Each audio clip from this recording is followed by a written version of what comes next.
In Chapter 5, we're going to cover culture, demographics, and social inequality. Inequality is one of those things about sociology that gets highlighted in their discussions.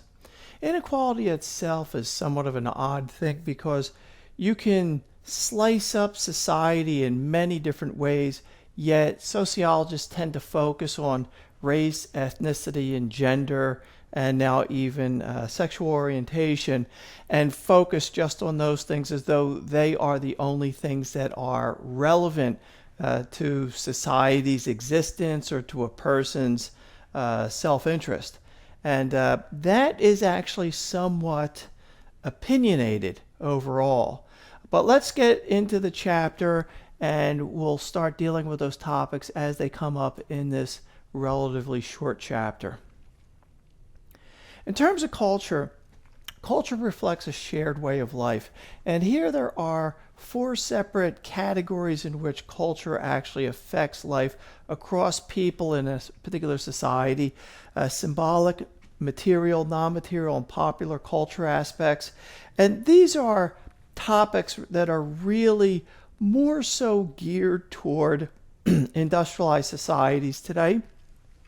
So, for example, symbolic culture are things, let's say for the United States, related to any kind of symbol, like a flag, the American flag, or an Apple icon on your laptop.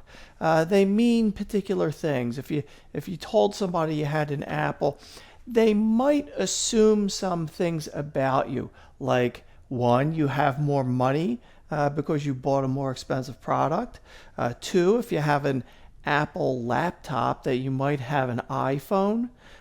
It might imply some other things, like you're also into energy saving devices and progressive political beliefs. You know, all the kinds of things that get wrapped up in the types of advertisements that are connected to Apple.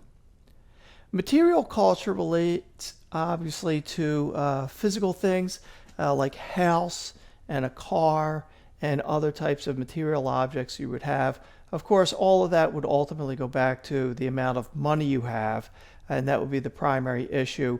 And whether or not you own a device like a cell phone, a good cell phone, or a crappy cell phone, really is something that influences the way in which people think about each other, because these devices, through both marketing, how new they are, their cost, and a variety of other things, all start to take on particular meaning, as I was talking about with respect to symbolic culture.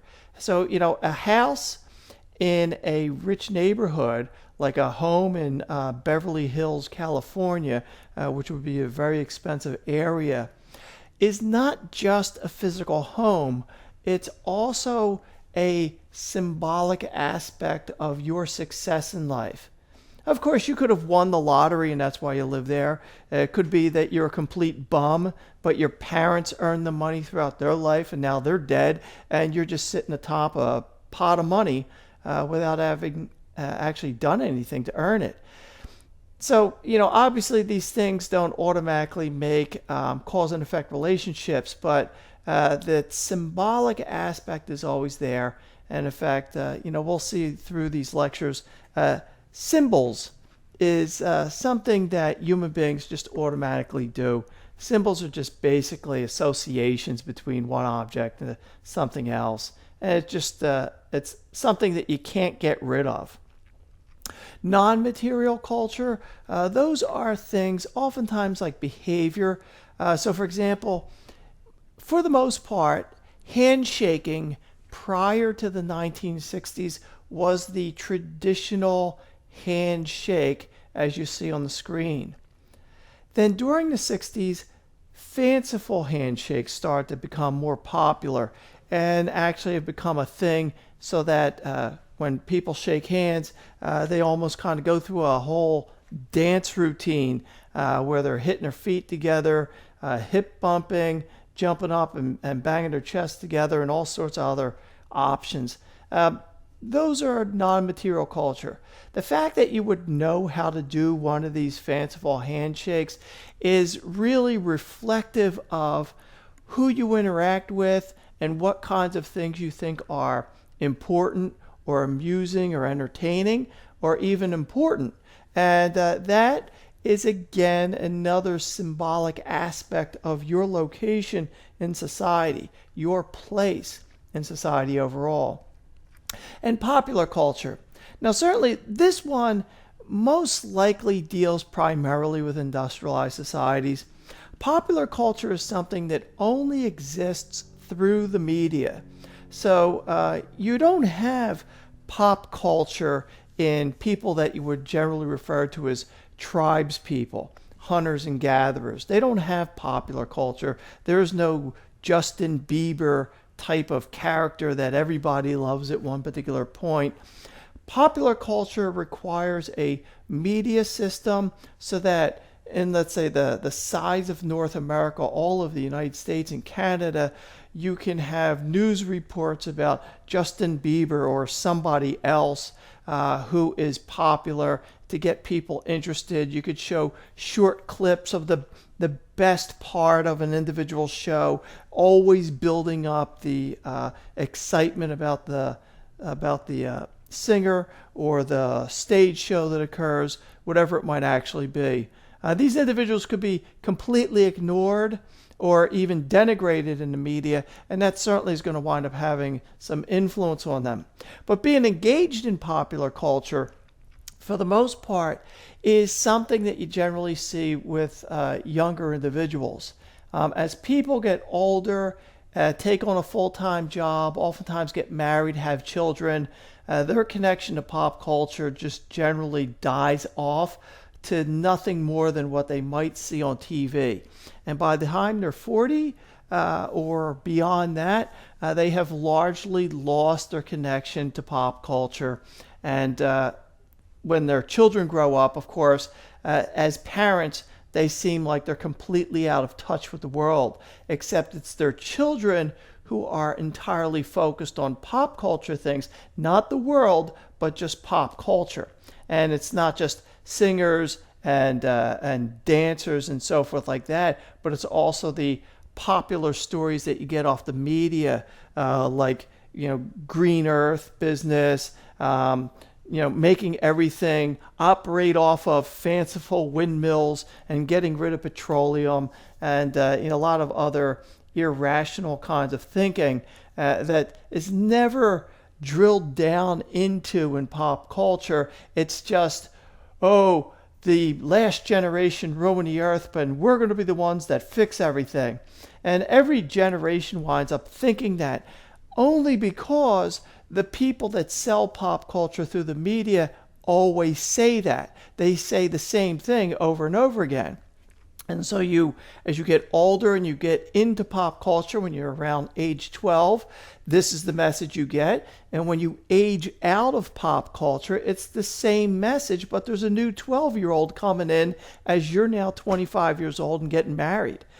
So pop culture never really changes. It's just the faces, the dance steps, the things that people focus on, but it is primarily a media system more than anything else.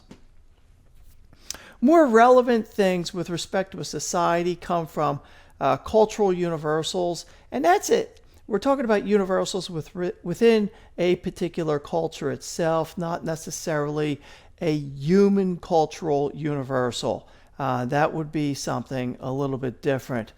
Beliefs, values, norms, I think that's fairly straightforward. There are very common things that you would see, for example, in the United States, like beliefs, like if you just start throwing the word around freedom, then people will just, we have to have freedom in the United States. Can't have anybody take away our freedom. It's always better to have more freedom. And that's a kind of a term that just gets tossed around, even though it doesn't get defined in any particular way. It's just a thing that an American would say automatically upon hearing it. Values, that at one time, let's say going back 100 years ago or so, it was likely that many people would take in their parents as their parents got elderly, and if they got sick, they would take them in. But now, much less likely.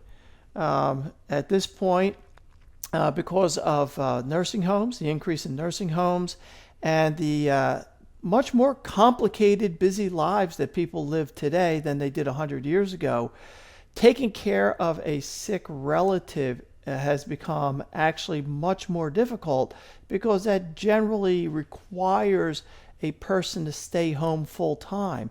And in many families, both the husband and the wife are out of the house working. And they may only come home because their children have gotten out of daycare or school and they had to be picked up. And so they get brought home. And at that point, if you have somebody who has to be taken care of, then you're doing that instead of helping your own children with their homework or any of the other types of things that are actually going on. So it's those types of things that you refer to as values have changed. It's not necessarily that people are crueler now than they were 100 years ago, although sometimes I think people will talk about it that way. It's just that life has gotten more complicated. You literally have less free time now than you did 100 years ago, and you can't fit more things into your life.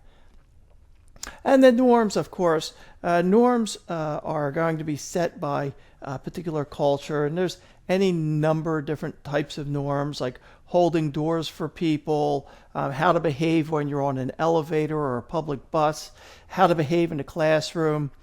In fact, as a teacher, I'm amused by the stories, first-hand accounts of people that were in the classroom back in the 1950s who said, you came prepared to class and you shut up and let your teacher talk. Your teacher talked at you, and then class was over. And then if you had a question, you'd have to go to office hours.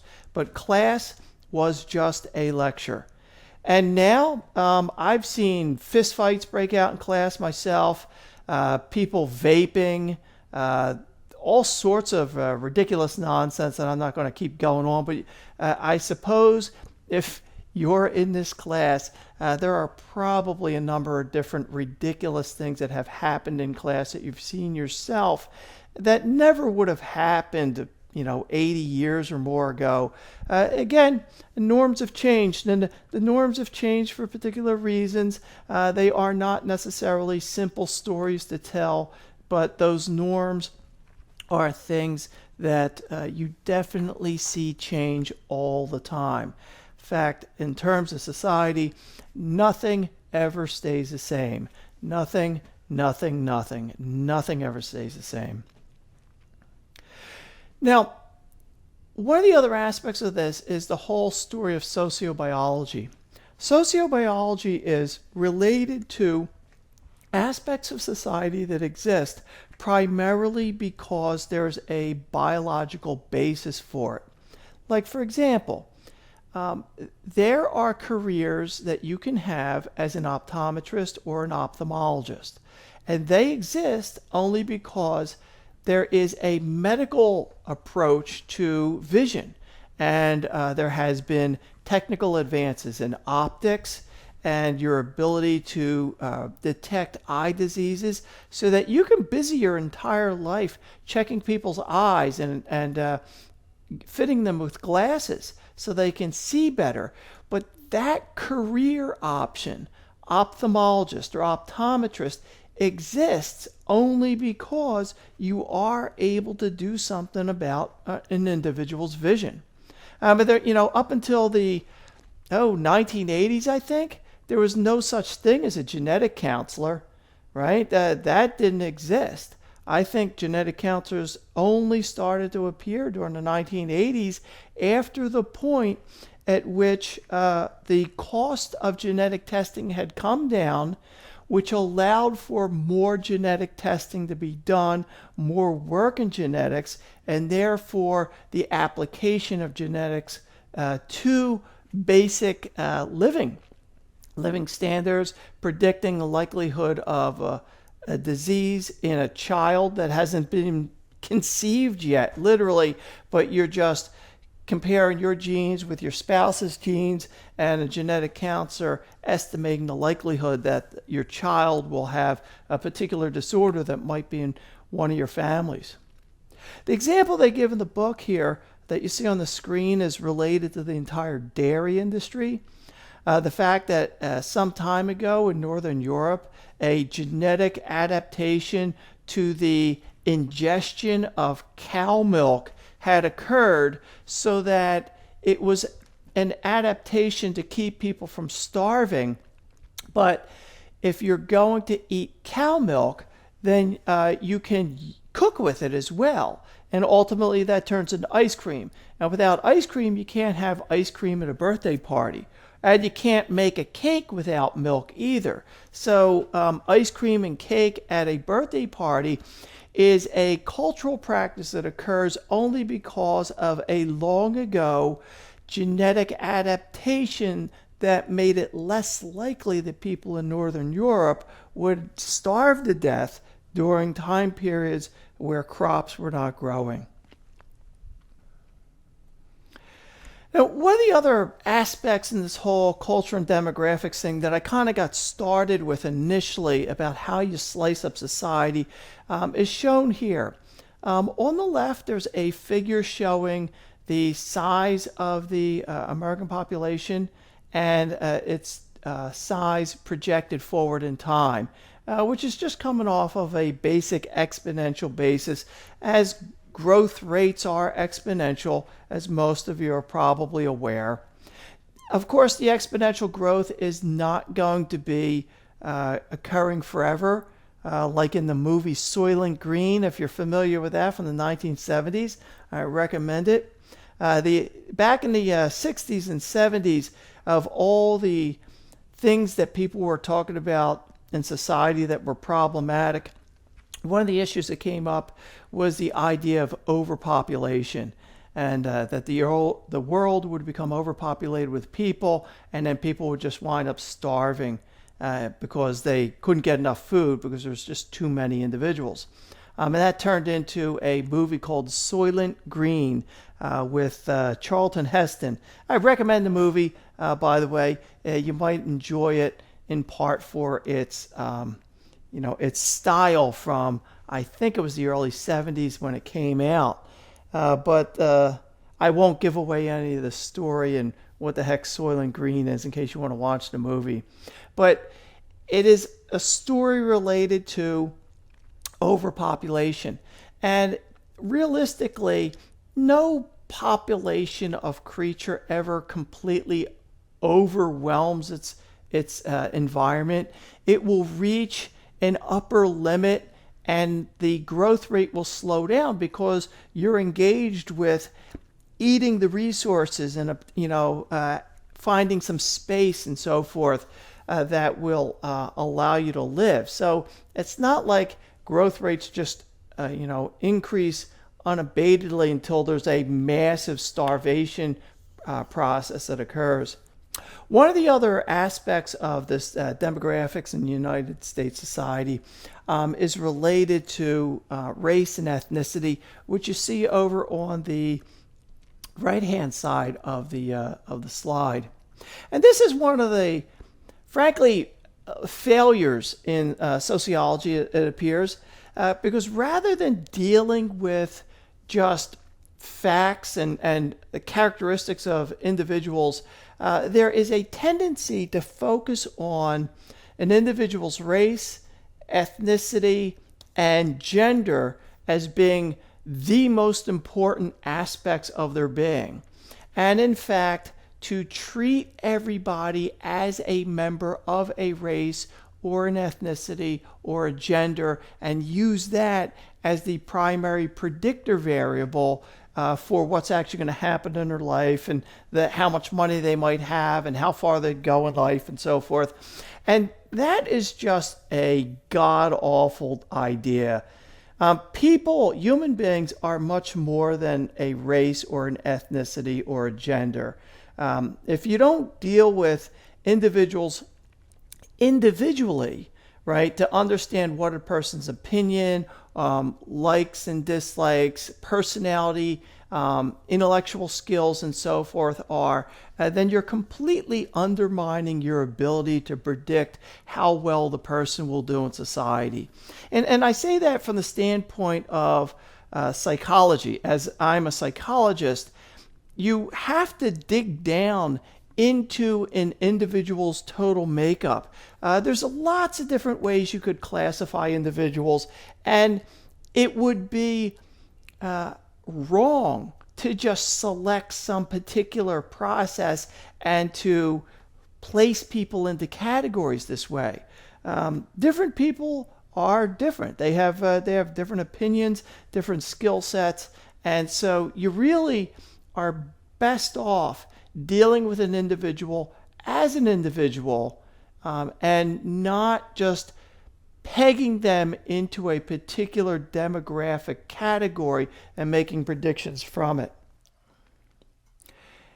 Now, we also have the issue here of stratification and inequality. And as I've mentioned before, sociologists are very concerned about things like stratification, any kind of disparity, racial disparities, economic disparities, gender disparities. In fact, if this should make sense to you at this point, as we've already covered conflict theory, because that is what conflict theory is. And in fact, in terms of media presentations of sociology, they revolve primarily around conflict theory, although no one actually says that.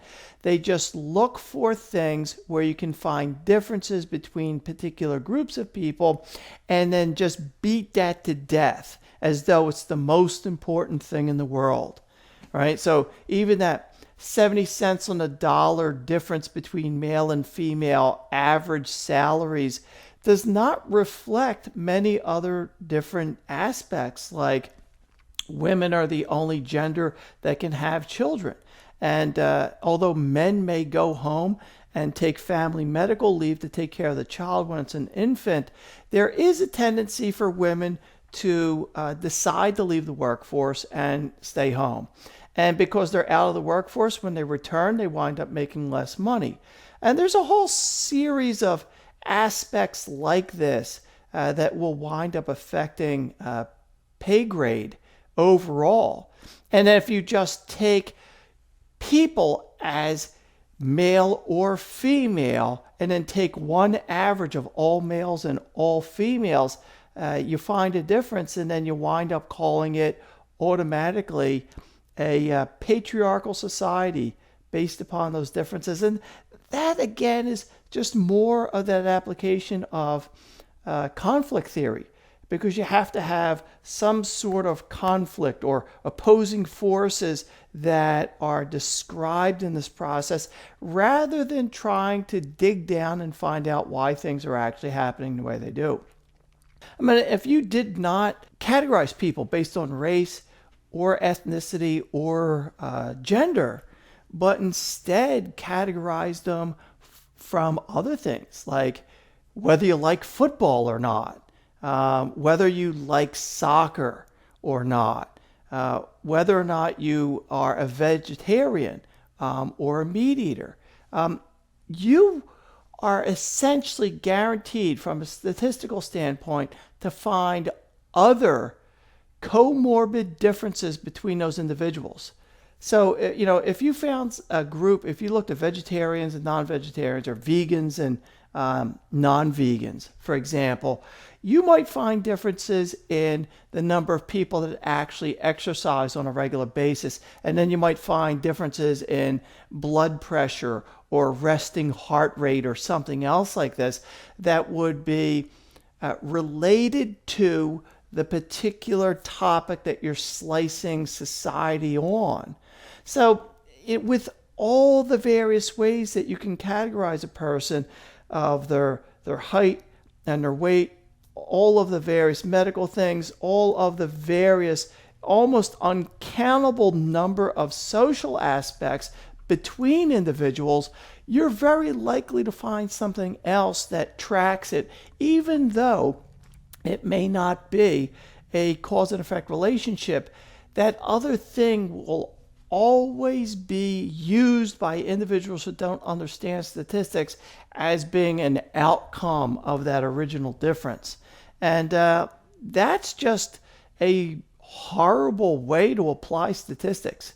And you have to be very careful in the field of sociology, because a lot of this kind of work actually does take place.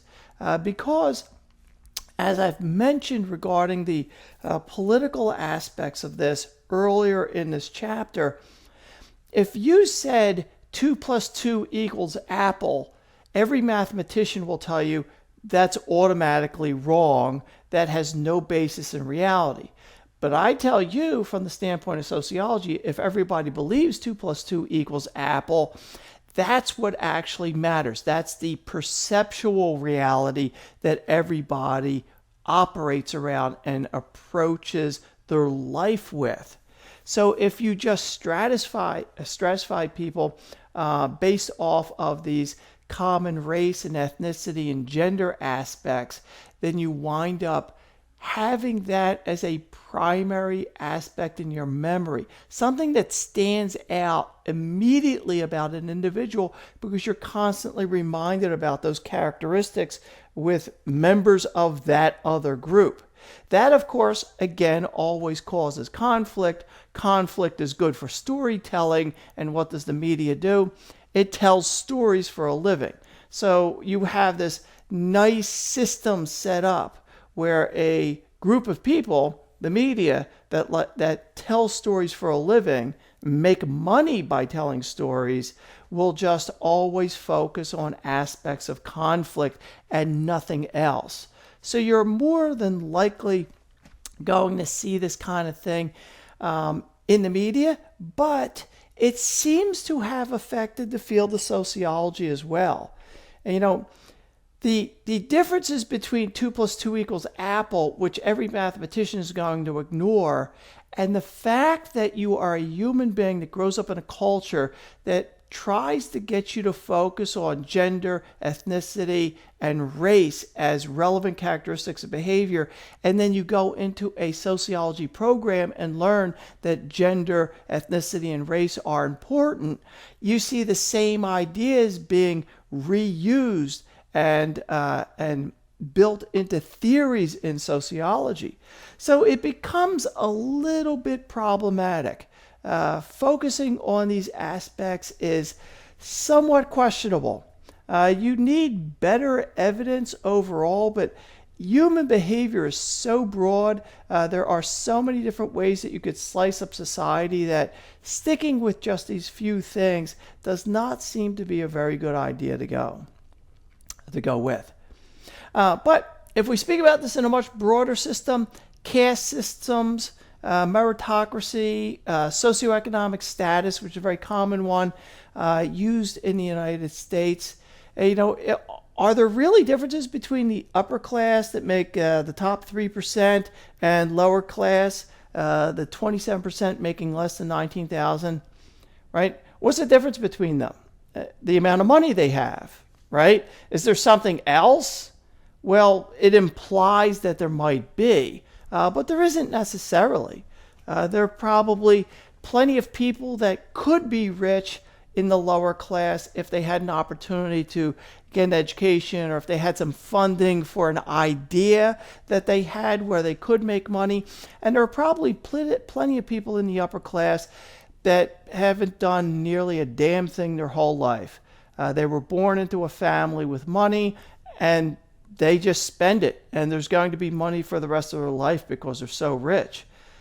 So, how different are these people? It's not clear.